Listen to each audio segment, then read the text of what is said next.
Erowid note. Our understanding of the literature is that there is no such thing as safe recreational use of volatile solvents, aerosols and other street inhalants. Their psychoactive effects are inseparable from nerve and organ damage.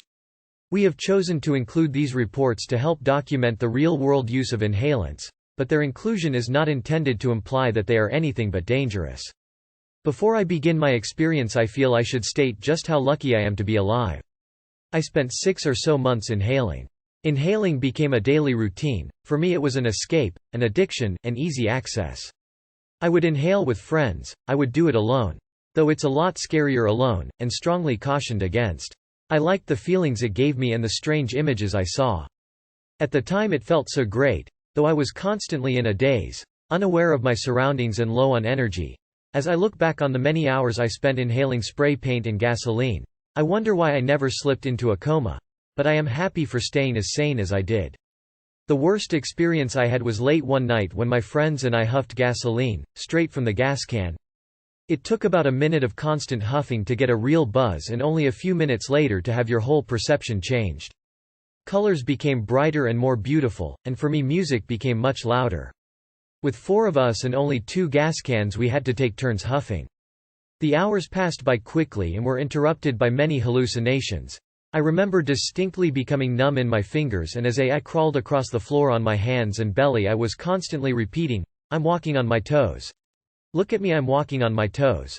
The night continued on with strange occurrences, shrill screams, crying, paranoia, exotic dances and the constant need to inhale more.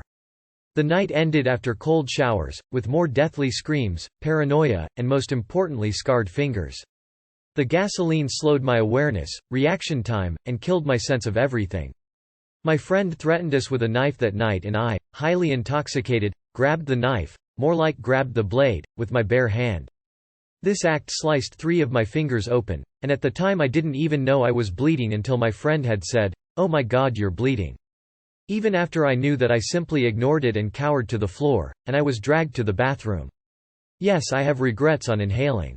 Though I cannot lie and say it wasn't also trippy and great, but the negative effects weigh down the positives. First of all, it has been 2 years after my last gasoline inhaling and I still have to fight the constant need to inhale. The worst part of inhaling gasoline for me is not the bad trips, but the way the gasoline lingers in your hair, clothes and body. It takes about a whole day to be rid of the gasoline taste.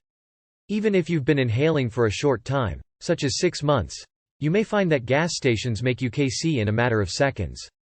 Strong scents such as gasoline, ammonia, and spray paint now only take a few seconds to cloud my mind and give me headaches.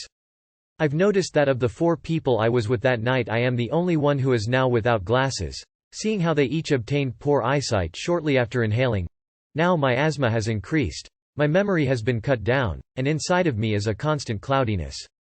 Inhaling is very dangerous, and if I had known the effects then, I certainly wouldn't have jumped to the gas can.